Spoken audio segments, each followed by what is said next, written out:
गुजरात के वडोदरा शहर के मध्य से गुजरती विश्वामित्री नदी के रिवाइवल प्रोजेक्ट की शुरुआत अब कर दी गई है। करीबन 62.22 करोड़ की लागत से विश्वामित्री के शुद्धिकरण का काम शुरू किया गया है। विश्वामित्री नदी गुजरात के वडोदरा शहर के मध्य से गुजरती है और वडोदरा शहर की आन बान शान मानी जाती विश्वामित्री नदी में आने वाली बाढ़ से करोड़ों रुपए का नुकसान इस साल हुआ था, जिसके बाद अब विश्वामित्री नदी को गहरी किए जाने का काम शुरू किया गया है, जिसके तहत वडोदरा महानगर पालिका द्वारा 62.22 करोड़ की लागत से विश्वामित्री रिवाइवल प्रोजेक्ट की कार्यवाही का भूमि पूजन किया गया। इस मौके पर वडोदरा महानगर पालिका की मेयर पिंकी सोनी, गुजरात सरकार के मुख्य दंडक बालकृष्ण शुक्ल, स्थायी समिति चेयरमैन डॉक्टर शीतल मिस्त्री, म्युनिसिपल कमिश्नर दिलीप राणा समेत के उच्च अधिकारी मौजूद रहे। वडोदरा शहर में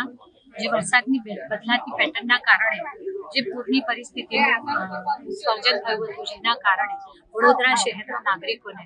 ઘણી તકલીફ વેઠવી પડી, ત્યારે વડોદરા મહાનગરપાલિકા વડોદરા શહેરનું સૌ શીર્ષસ્થ નેતૃત્વ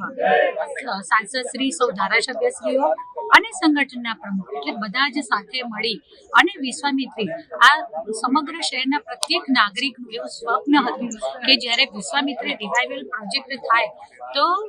મહદઅંશે આ પૂરની પરિસ્થિતિનું કદાચ નિર્માણ જ ન થાય, ત્યારે વડોદરા મહાનગરપાલિકા એ દિશામાં કામગીરી કરવા માટે કટિબદ્ધતાથી પૂરેપૂરી પ્રતિબદ્ધતાથી પ્રયાસો કરી રહી છે। આજ રોજ લગભગ 190 કરોડ લીટર પાણીની વહન ક્ષમતા વધી શકે તે માટે 19 લાખ ઘન મીટર માટી કાઢવાના કામનું ખાતમુહૂર્ત કરવામાં આવ્યું છે। સમગ્ર વિશ્વમાં એકમાત્ર વડોદરા શહેર એવું છે કે જેની મધ્યમાંથી સર્પાકારે વહેતી વિશ્વામિત્રી નદી છે, ત્યારે આ સમગ્ર નદીના સમગ્ર શહેરમાં આવતા નદીના પ્રત્યેક તટ વિસ્તારને ખોદીને ઊંડી તથા પહોળી અને મેં કહ્યું તેમ કે સર્પાકાર છે તો જે વળાંકોની જે મહદઅંશે આપણે સીધા કરી શકીએ તેમ હોય આ વળાંકોની જગ્યાએ એને સીધું કરી ટૂંકમાં એની વહન ક્ષમતા વધારવાની કામગીરી આજ વડોદરા મહાનગરપાલિકા દ્વારા ખાતમુહૂર્ત કરવામાં આવ્યું છે। સૌથી યુનિક એ રીતે છે કે જળચર જે પ્રાણીઓ છે મગર અને ક્રોકોડાઇલ અને ટર્ટલ એને લક્ષમાં રાખીને અમારે કામ કરવાનું છે, એટલે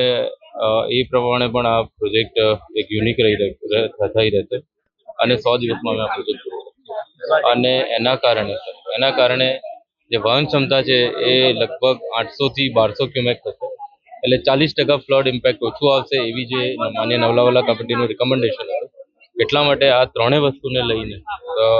ઇમ્પેક્ટ ઇન ફ્લડ, ક્રોકોડાઇલ અને જળચર પ્રાણીઓને ધ્યાનમાં રાખીને આખી એક્ટિવિટી કરવાની છે અને સમય મર્યાદામાં કરવાની,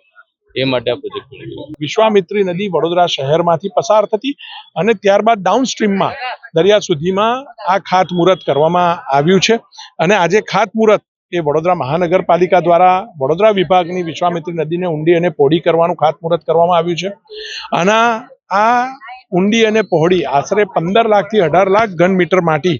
એ વિશ્વામિત્રીમાંથી નીકળવાની છે, ત્યારે વિશ્વામિત્રીની કેરિંગ કેપેસિટી વધશે અને પૂરની શક્યતાઓ ઘટશે, એ દિશાની અંદર કામ થઈ રહ્યું છે।